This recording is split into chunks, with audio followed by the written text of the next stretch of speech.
What do you think is a message that more churches should be bringing to their pulpits or to their congregations? I think it's a little bit ridiculous for a community to be struggling with poverty, violence, or like just have any major need and there's a church there. God's mission is redeeming humanity to himself. And that means everybody, not even just talking about mission field, the entire world. It's redeeming and restoring humanity to himself, right? And that restoration is holistic, meaning that education, it goes from our hygiene, it goes from our language, it's literally every single aspect of life. God wants to restore that. And a lot of times we only offer spiritual restoration. Even if we do offer physical restoration, like it's either lacking or it's not what the community needs. Welcome back to Ministry Reimagined. I loved this episode because we talked a lot about things that aren't talked about enough in the church and things that the church should be doing more of. He had some teachers in middle school that changed the trajectory of his life that led him to learning now in the seminary. Jalanni has a cool story, so stay tuned. How you doing, Jalanni? You doing good? I'm stressed. Why are you stressed? I've been working all summer. I know. I heard you said you do student visits. Yeah, so I work at student visits. I'm actually the student lead for that, and it's been a lot. It's been a lot. I've been in meetings that I'd never thought I'd be in. In a good way? Yeah, in a good way. Yeah, in a good way, helping make change for the university. Oh, change in what way? Can't say too much. Okay. Hey, never mind. That's so fine. Yeah, trying to make improvements to get enrollment up, that kind of thing. What made you want to do that? Do student visits? Yeah. Ooh. To be honest, I got recommended to go for the job by my friend, and he was leaving. He was graduating, and so he said, "Hey, I'm graduating. There's a spot that's going to open up." Oh. And then also the director of student visits, she actually reached out to me personally and asked me if I wanted a job. So I just walked in there last year, August, and they said, "Sure, when can you start?" Dang. So. Are you glad you did that? Oh yeah, no, 1,000%, 1,000%. I have to say that, huh? Yeah, no, I love it. Cry for help. Well, what is something that your friends would say about you, or that you would want them to know you for? What they would say about me? I think they would say that I'm a pretty caring person. Yeah, I think they would say I'm a pretty caring person and that I'm a strong person. What I would want them to know me for, I mean, this is something that I always try to be intentional about, and it's something that I worry about often, because when you tell someone that, hey, I'm a theology major, hey, I'm an MDiv student, they expect that you have it all figured out, or you don't have struggles, you don't have this and the third. I guess would like them to know, if they don't already, that I'm human. I struggle with the same things that you do. That's so fair that a lot of people don't expect their pastors or their friends studying theology to be to have struggled, or to even continue struggling, because a lot of them are like, oh, maybe you might have struggled in the past, but now you have it figured out. But that's just not. And I think that's the most powerful testimonies, when they can say that they've gone through something, they're still going through it, and they're still questioning it, but they're still dedicating their entire life to fulfill it. I think that's awesome. I'm curious, because we were talking a little bit about how you're in the seminary now. Yep. And you were in theology school before that. Walk us through how you got there. How'd you pick theology school? So I did a long, grueling 4.5 years of theology. Wow. Yeah, so how I got there, really, I've just always had compassion for other people, so much so that in high school I used to just help out so many people. They'd come to me with their problems, or if they needed advice, Yeah. or, if they needed spiritual counsel, I was just reading the Bible to them, not gonna lie. But yeah, they called me the therapist in high school. Crawford Adventist Academy, shout out. But yeah, so I was called the therapist in high school, and not just at my school, but like, church friends as well, or friends from other churches. And I had speaking opportunities as well. So for my civics class, we had to partner up with a nonprofit and speak on their behalf, speak about their cause, and hopefully win them $5,000. Wow, in high school? Yeah. Dang, that's kind of cool. Came runner up. My presentation went overtime just a little bit, but I had so many people, pastors, or like, it was this thing called, it was philanthropy. It's a youth philanthropy initiative. And I had pastors, I had other philanthropists come up to me after my talk, and they said, you have a really good speaking voice. You're really good at public speaking. Pastors are saying you should be a pastor. Philanthropists are saying, you should keep going with public speaking. Wow. And I was just like, I want no parts. Wow. I want no parts. But yeah, so all of it kind of started in grade 10. That was when I had that presentation. And also we had this thing called civics class, and we had to choose a career, and I couldn't choose one. I was looking at all this stuff, and I was just like, I'm not interested in any of these things. Yeah. But the one thing that did interest me was reading the Bible, talking to other people about the Bible, like counseling other people. And I was originally going to, when I was in 12th grade, I was going to do either social work, or I was going to do health sciences at the University of Toronto. And when I'm telling you, I woke up in a cold sweat one morning at 3 a.m. And there was this thought in my head saying, make your decision before it's too late. Dang. And so I went to my mom's room at 3 a.m. and I told her, hey, I want to go to Andrews. Wow. And she started crying. In a good way? No. Uh-oh. Yeah, because University in Toronto is a lot cheaper than in the States. So she was just like, where am I going to get the money from, this, that, and the third? But I graduated. Yeah. Wow. So that was really the start of my journey, and what has kept me going thus far, to just help other people, and I guess be the person that I didn't have in, those moments of trouble, and just reflecting Christ. Wow. I'm curious, and this might be a little personal question, but I also know what it's like to be the therapist friend. Mm-hmm. And you just said that you feel like you might not have had that when you were younger. What made you feel like you wanted to step into that role? Or maybe not even wanted to, it just kind of happened. How did that happen? So it was an intentional choice to step into that role, because I would say, like I said, I just have a compassionate heart, because I was a real sensitive kid. When other people, oh my gosh. I mean, it's not crazy, but I would hear on the news like people being in pain and suffering, and I promise you, like if it was severe enough, I'd cry.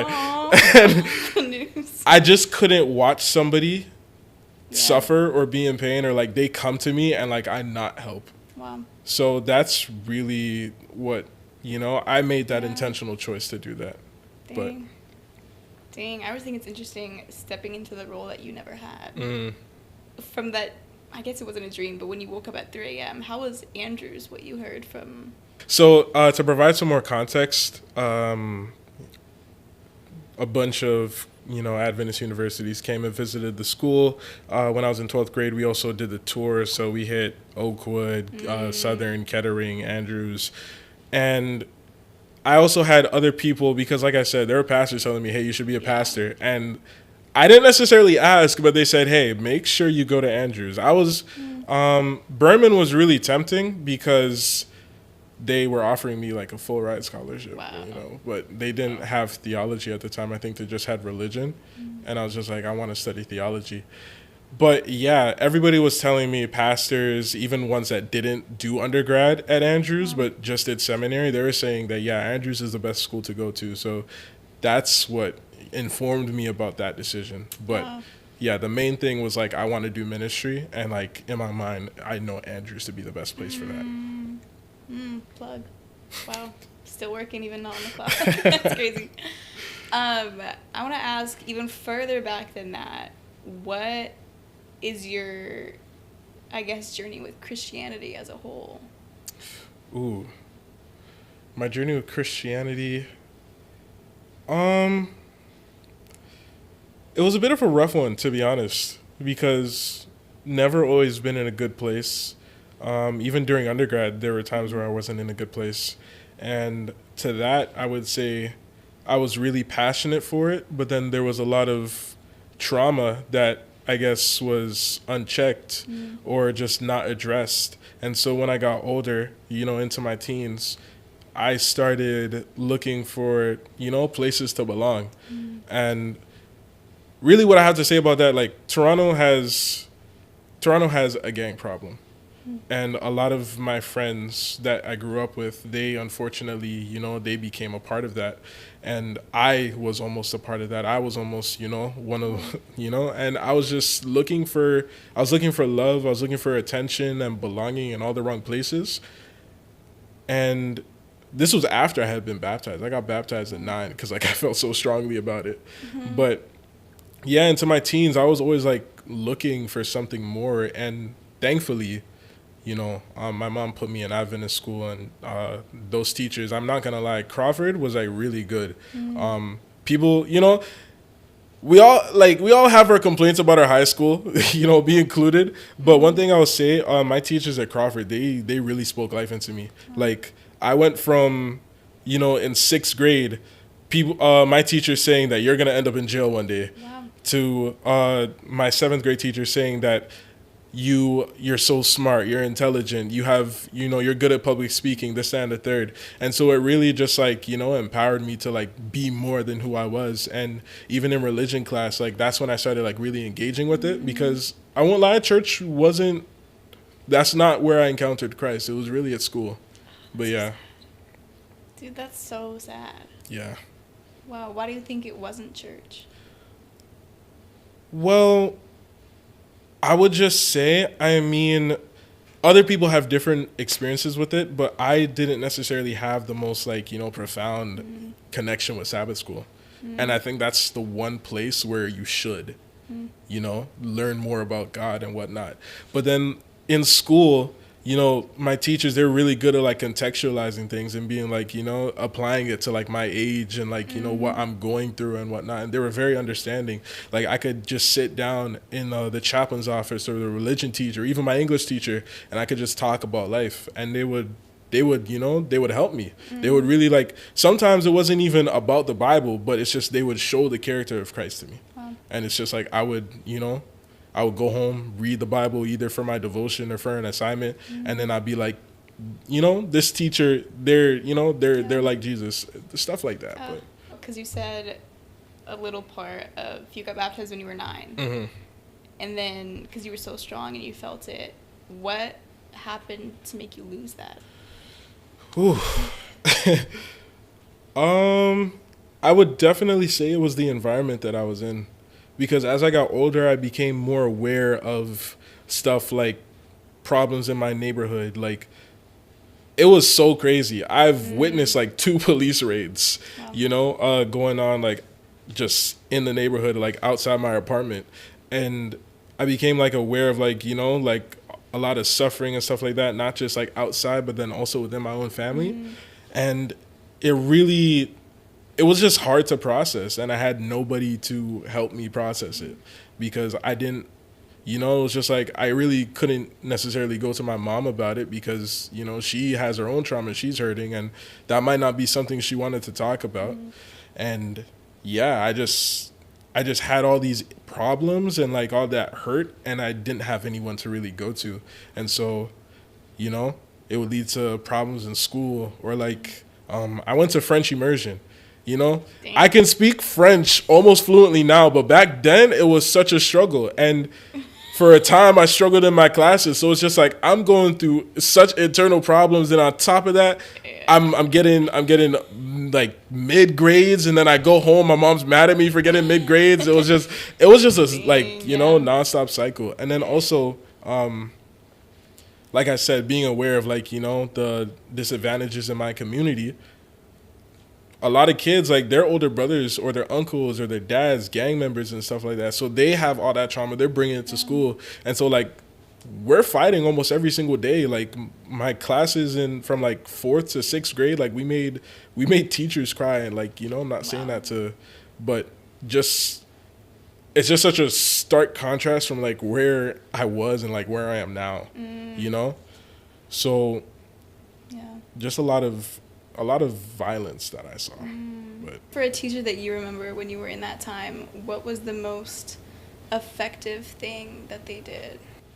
Well, going back before high school, my 7th grade teacher, her name was Mrs. Marshall. Shout out Mrs. Marshall. She, like I said, she spoke life into me, you know? I went from being told that I'm dumb, being told, oh, like, you know, you're going to end up in jail, like, you know, you have an anger problem, to, you know, she told me that, hey, you know, you're smart. You're good at public speaking. You know, you're such a kind person, this, that, and the third. And on top of that, like, she was, like, kind of like a mother figure, honestly, because she taught not just me, but, you know, the other boys in the class, like, how to groom and maintain themselves properly, something that, you know, so not everybody knows. But, yeah, like, she really, like, taught a lot of life lessons. And then I'd also say my English teacher for 9th and 10th grade, her name was Mrs. Naidu. I was having problems in her class because I just had a problem with authority. Yeah, that's fair. But she was very patient with me. And, you know, I also didn't think I was good at writing because, you know, of course, I was in French immersion for 3 years. And then, you know, my writing was a bit back and forth between languages. I wasn't that good at it, like, technically. And so I just thought, like, I'm not good at it. I'm not going to try. And, like, you know, she actually sat with me. She, you know, she worked it all out with me. And she said, and when I actually produced something, she said, this is good. You need to keep doing this. Wow. So just, like, you know, speaking life, speaking positivity into me, and then also, like, reinforcing that when I, you know, produce results, that's, I would say that was effective. Wow. If you are in ministry and are looking to do things, but you don't have the resources for them, you want to better use the resources you do have, and you want to refocus your time and what you're actually spending on in ministry, you have to look into Virtual Staff Network. We understand ministry, and we have a team with decades of experience in many different areas in ministry that can help you be consistent and maximize your reach. Let's start with your social media. Let's build a strategy that can help you reach more people, strengthen your community, and make the most out of every sermon, event, and message you want to share. Whatever your ministry needs, go to virtualstaffnetwork.com, join our Builders Club, and let's talk. There's genuinely nothing to lose. Back to the video. In undergrad for theology and now in the seminary, when you're thinking about, are you planning to be a pastor or what kind of... So I do want to be a pastor. But I understand that the call isn't a call to a specific job. It's a call to ministry. And that call may be, you know, it could be a pastor for one time. It could be a teacher for another time. It could be a chaplain. It could be anything. Yeah. So the call to ministry isn't tied to a job, but I do want to be a pastor. Good. I like that. Well, when you picture, I guess, your future as a pastor, what is a message that you think is your core that you'll carry with you as you go? I would say I don't really know how to put it into words, but it's based off of Hosea 6:6, and that is, for I desire mercy and not sacrifice, knowledge of God rather than burnt offerings.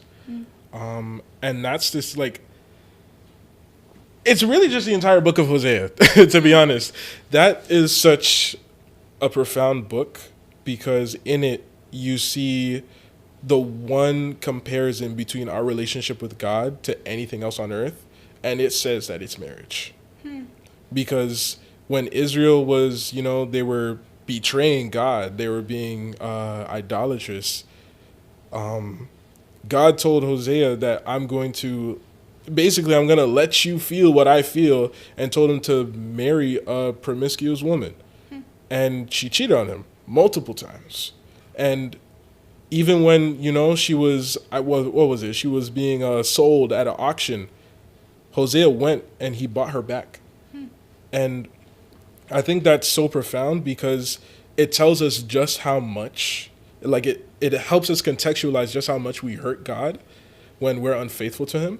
But then also just how deep his love goes. Like when the Bible says that God's love is steadfast, that his love is long suffering. Like if you were you're engaged, right?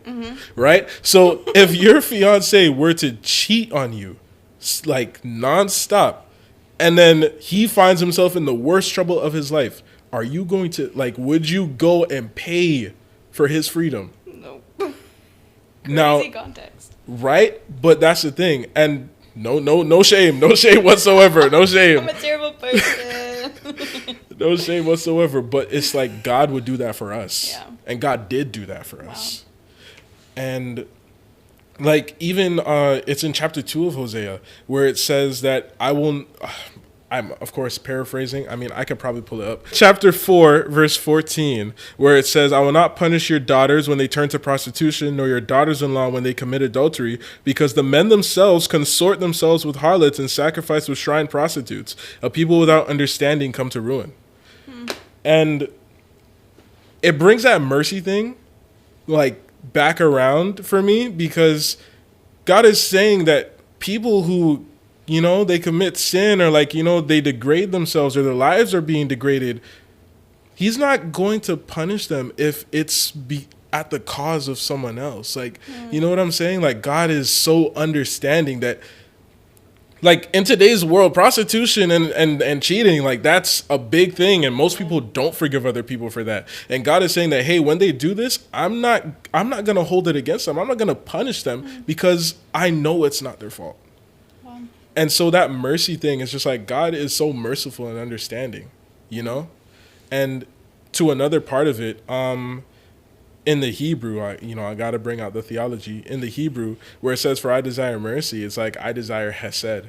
And hesed doesn't just mean mercy. It means steadfast love, mercy, loyalty, loving kindness, you know? So yeah, it's all these things. God desires all these things rather than sacrifice.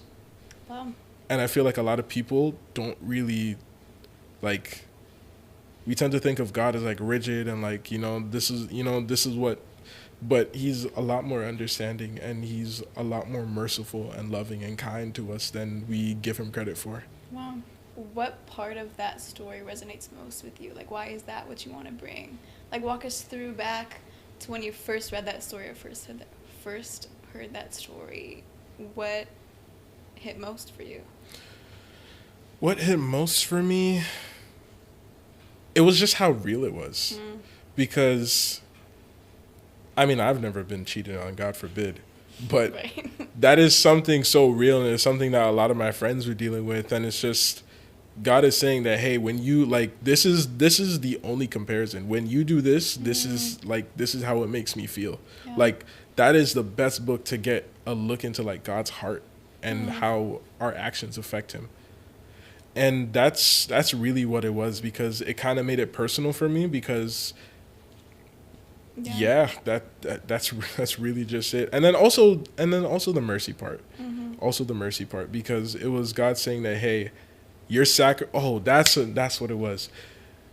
Your sacrifices mean, like, it's not that they mean nothing, but he's saying that they're less important than you knowing me. I like the sacrifices, they're important, cool, but like I need you to understand that this is the motive behind them. This is the principle. This is the lesson I want you to learn. It's about mercy. It's about love and kindness. It's about steadfast love. And Jesus actually quotes this passage like twice in the book of Matthew, right? And in that context, he's saying to the Pharisees, if you knew what this meant, for I desire mercy and not sacrifice, you know? So it's like, even Jesus, like, he's saying that you need, like, you misunderstood what the sacrifices, what the laws were pointing towards. Wow. And it was towards mercy. It was towards love. And yeah, that's what resonated with me. Would you recommend the book of Hosea to someone they've never read the Bible before? Is that the book you would recommend they start with? To be honest, I would say no. Okay. I would say no. Just because there is some complicated, not too complicated, but there is some complicated stuff in there that you would need other things to contextualize it with. Okay. Because it kind of drops you in the middle of like, oh, Israel is idolatrous. And there's also a lot about, illusions between an unfaithful bride and like God taking back all his blessings and stuff that can seem a bit scary. Yeah. So fair. Yeah. Okay, what would be the book that you would recommend? The book, to be honest, I would say the book of John. Either the book of John or the book of Matthew. Why? Reason for that, I know people say that the book of John, like it shows the divinity of Jesus, but to me, I see Jesus' personality on full display. And it just made, like, of course he's fully God and fully man, but I saw the human in him there. You know what I'm saying? Like, you see Jesus angry. You see Jesus mournful, mourning. You see him with righteous indignation. So it's just all those things right there. Like, yeah, you really get to see Jesus as like the person and Jesus as God from the book of John. And then Matthew, to be honest, I'd say Matthew like shows the heart of Christ, because there's one verse where Jesus gets done, like he's healing people, he's performing miracles, and then it says that he was standing and like, he looked over at the multitudes and saw like, how they were oppressed by sin, and his heart moved with compassion for them. So it's just like he was, he poured himself out even after he was tired. So yeah, I would say those right there. That's good. Good to know. I feel like it's hard if you've never heard of Christianity before and you're given a Bible and you're like, where do I start? And then everybody's telling you from different parts, and that's kind of it's kind of hard. But Book of John, I feel like that's a good place to start. Get to know who you're learning more about, I guess. I feel like John is a funny guy. I feel like John is really a funny guy because, he calls him like, he basically calls himself Jesus' favorite disciple. And from how, like, he characterizes Jesus, like, in his writing, he displays his character, I feel like, it's a bit evident. But... Dang, why does he say that? I don't know. Maybe. If you are a leader of a church organization, a school, conference, union, or any other ministry, I'm going to be blunt, but how do you make decisions? We all know today's world is changing so much and so fast. How do you know what's right? Should you use AI or not? And is that based on your own feelings, opinions, perceptions, or based on your information and understanding of your organization and your processes? Do you have the full picture? Do you have documentation of your workflows? At VSN Agency, we specialize in organizational intelligence. So go to vsn.agency, let's partner with you and help you get a map of your organization to navigate through these dynamic times. Go check it out, and let's get back to the video. What do you think is a message that more churches should be bringing to their pulpits or to their congregations? What should churches be talking more about? To be honest, I would definitely say activism. And I'm not talking about it doesn't even need to be anything grand or anything, but I think it's a little bit ridiculous if, obviously you can't fix everybody's problems, but I think it's a little bit ridiculous for a community to be struggling with poverty, violence, or like just have any major need and there's a church there. Because something that I learned in undergrad, it was in a missions class, is that God's mission is redeeming humanity to himself. And that means everybody, not even just talking about mission field, the entire world. It's redeeming and restoring humanity to himself, right? And that restoration is holistic, meaning that it includes every single aspect of yourself. There is no part of your life that should be separate from God, or like you should at least bring it to God for processing. You know what I'm saying? Mm-hmm. And so that goes from education, it goes from our hygiene, it goes from our language, you know, it's literally every single aspect of life. God wants to restore that. Mm. And a lot of times we only offer spiritual restoration. And sometimes even if we do offer physical restoration, like it's either lacking or it's not what the community needs. Like, for example, in I believe it's 2 of Jesus's parables, he talks about investment. Why do churches not teach financial literacy? Wow. If money is a blessing from God, and that's like, you know, Adventists, that's like one of the justifications for why we give tithe, why aren't we teaching people how to better manage God's gift and how to grow it? You know? So it's like, especially with the parable of the talents, you're supposed to multiply them. Mm-hmm. And if it's a gift from God, money is supposed to be a gift from God. So why don't we teach people, you know, I feel like the Bible says that the love of money is the root of all evil, not money itself. Yeah. So like, because there's some people that are genuinely struggling because they don't know how to manage their money. Yeah. And that's just one aspect. Like, also mental health, you know? It doesn't have to be the church's responsibility, but maybe have connections in the community, like with social workers, or have them come in and have them, you know, have them just give info panels or something like that, you know? So I would say that, like, just the holistic approach at restoration. That is so interesting and so vital.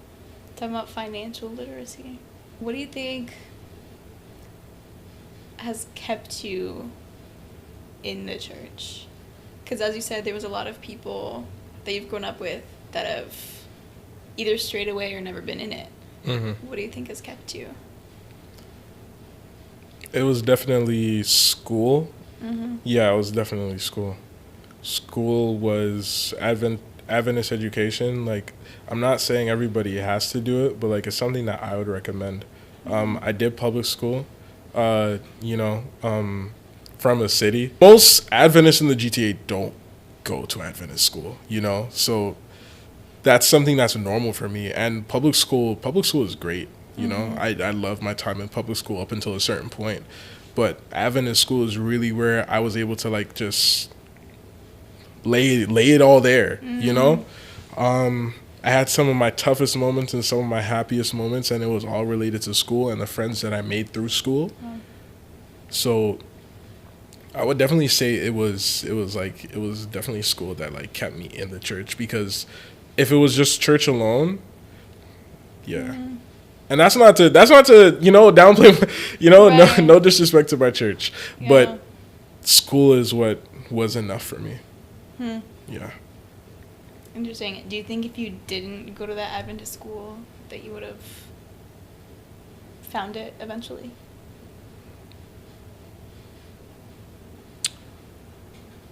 It's kind of hard to say. I don't know. To be honest, I don't know. Because I just know all the things that I was doing before, all the things that my friends that I made in public school were getting into. And like, some of them are dead. Some of them are in jail. And, you know, sometimes I genuinely think, like, what if? But I don't know. Yeah. It's hard. Yeah, and it definitely comes with some form of survivor's guilt, because, and I won't lie, I was struggling with this 2 years ago, because, like, I was really just, I saw a news headline and it said, you know, this person blank was just sentenced to life in prison. And I look at the name, and then, you know, I look at the article, and it was like that's somebody that I went to school with, like, second to like fourth grade. And we used to, we weren't necessarily the best of friends, but we used to get into fights like almost every single day, And I was same neighborhood, same everything. And I'm just thinking like, I had all this stuff happen to me that kept me, or that brought me to where I am now. Yeah. What would have happened if I were to stay where he was? Like, shout out to my mom. She saw like what was going on with me, and like that's why I went to Adventist school. And then she also moved me out of the neighborhood. Wow. And so like sometimes I generally think like, what did I do to deserve like not being in that place with them? Like, like just thoughts. But yeah, it comes with some guilt and some difficult feelings that I don't necessarily know how to process yet. But yeah. Not too sure, but yeah, but God is good. God is good. How can you feel like it's really hard to be in that situation and just be able to say God is good? How do you do that? That really comes from I've just reinforced it in myself, because there was a time where I felt like spiritual apathy, Like, what does that mean? So essentially I felt nothing. Like I felt completely neutral. Like, I realized that like, hey, like, my relationship with God, like my whole spiritual life is like tanking, but it's just like, I didn't care. I didn't care to do something about it. I didn't care to, I was just living. I was just coasting. And I had to really fall back in love with God. And, it's crazy how much it's like, how much our relationship with God is like relationships, because it was relationship tips that helped me. But what I found is that when you find yourself falling out of love, because the feelings don't last forever, something from theology class. Perfect. So your spiritual life is not like, it's not just spirituality. There's the cognitive, there's the affective / emotional. You know what I'm saying? Mm-hmm. So when the emotions aren't there, you need to rely on the cognitive. You need to remind yourself why you love this person. Mm-hmm. And to that point, when I felt like life was like really, really bad, and, I blame God sometimes, but it's just like I have to tell myself that this isn't God. Yeah. There is a hostile enemy. And that's not something that a lot of people are like, willing to accept, because it's just like, what do you mean that like there's just this person that always wants to see me fail, and like at every single time, like why doesn't God stop him? But that's just what I reinforce myself with, that like this isn't God. This is the devil. The devil wants me to turn against God. The devil wants me to slander God. Wow. So I just hold on to the promise that like, he worketh for good. He works good for those who love him, So that's what I hold fast to. And then also like, when the Bible says no weapon formed against me shall prosper, first of all, the weapon's going to be formed. And the fact that it says it won't prosper, it means that it's going to be used against you, but it's not going to prevail over you, is what, it shall not prosper means. So that's just what I reinforce myself with. That why I can say God is good, even though like, there's just been bad situations, because I know that it's the devil and it's not God. Wow. That's a ball right there. But I think it's so interesting to think about relationship tips with your relationship with God. That's just never something that's occurred to me. How did that happen?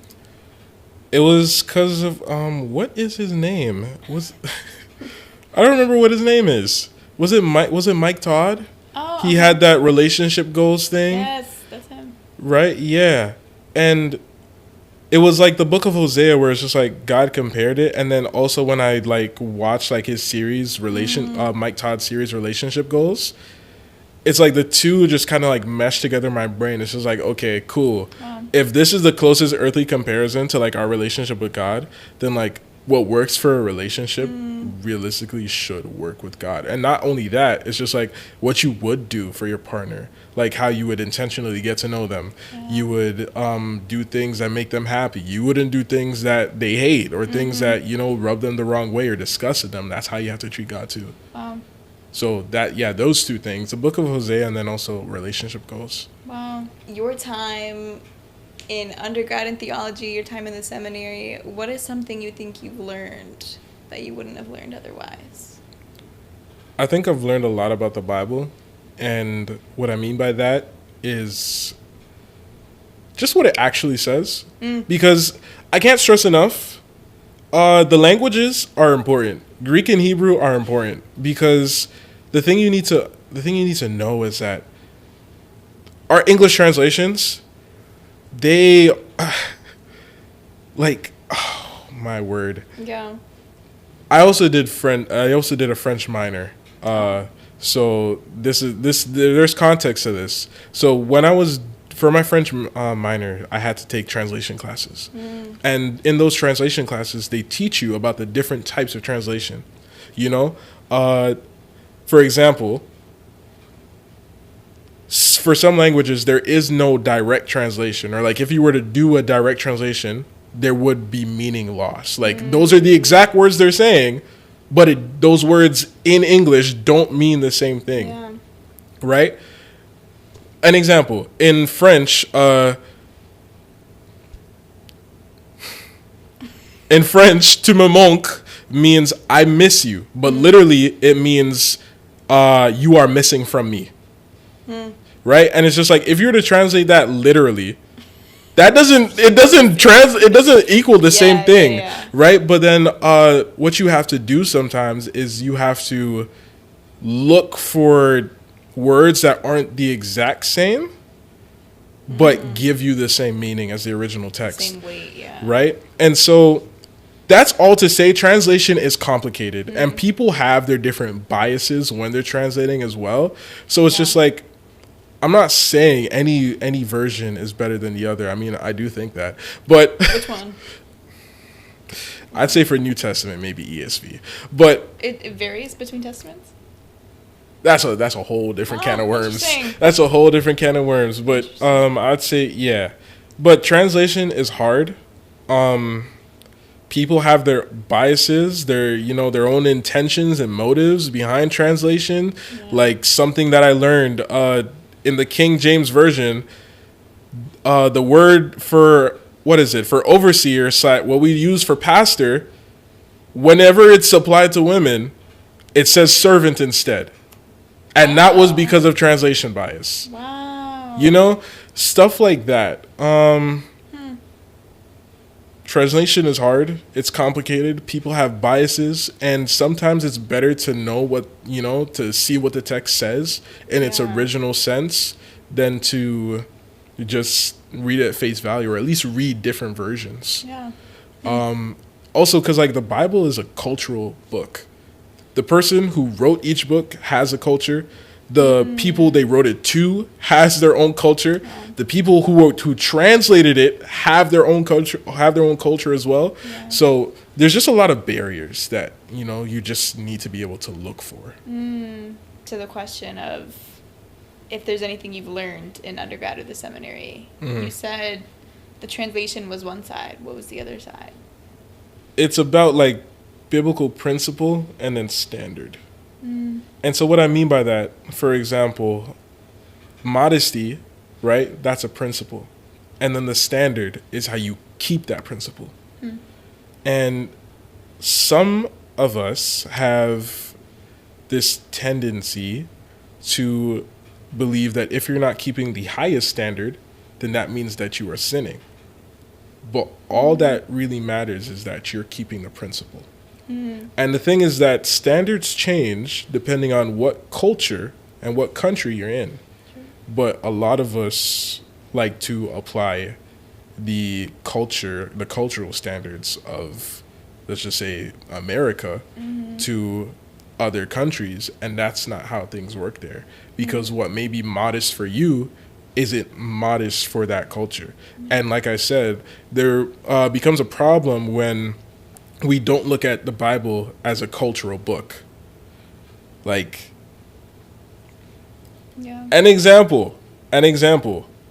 When Paul says that your adorning shouldn't be with pearls. Pearls cost $3 million. It is not the same as a pearl necklace that you could buy from maybe like a thrift shop or something like that, you know? Or, you know, to veer off course a little bit, like how Ellen G. White said that you shouldn't buy bicycles. Back then, when the bicycle just came out, it was worth the same as a car. Yeah. You know? So it's like, so back then, when a bicycle cost the same as a car, that would not have been like, you know, it wouldn't have been a responsible decision to buy a bicycle, you know? So the standard was not to buy a bike so that, you know, you weren't, I guess, so that you were modest with your wealth and your possessions. Now, a bike doesn't cost nearly as much as a car. Yeah. So that standard has to change, you know? Interesting. And it's all, that's what, that's what the other side of it, the whole standard principle and like, you know, applying it culturally.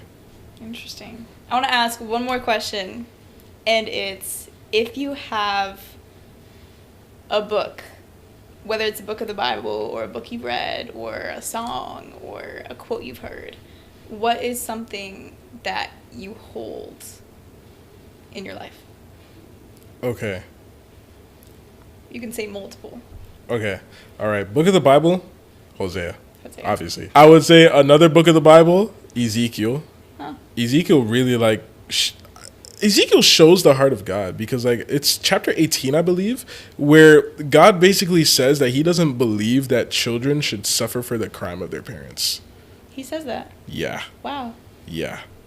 And I feel like that's something in history, not nowadays, but in history, that was lost on a lot of people. Mm-hmm. And it says that in Ezekiel chapter 18. Wow. And it also says, also in Ezekiel chapter 18, at the end of the chapter, God says that he doesn't want evil people to die, but to repent and to love him. That speaks so much because the book of Ezekiel is talking about how he's going to punish Israel, how he's going to punish Babylon, this, that, and the third. But then there he says that I don't want evil people to suffer. I don't want evil people to be punished. I wish that, you know, that they would repent and they would love me. So it shows like even like God is even remorseful for the things that he has to do. Yeah. And then another book, the final one, The Odyssey of Love by John Peckham. I read that in my fall semester for a class. It was like great controversy, sanctuary, Sabbath, you know, whatever. That was the best book I read that year. I'm not even gonna lie. Wow. It really dives deep into the question of why does evil exist? But then also, if God is all powerful and if he is all good, how can evil exist? And I had to do a book report on it. It was 4 pages, I promise you. I was living in torment. That is a long book. Wow. But, you know, if you ever have time to like whittle down at it, it's really good. Yeah. Interesting. Good. The Odyssey of Love. Yes, The Odyssey of Love. Thank you for your time. I've definitely had a lot of insight and different perspectives that I would have never heard about. So that's awesome. Thanks. Well, thanks for having me. Thank you guys so much for watching this episode. If you liked this episode and you want to support this podcast, please like the video, subscribe so you can see more, and comment so we know what you think. Thanks again for watching, and we'll see you next time.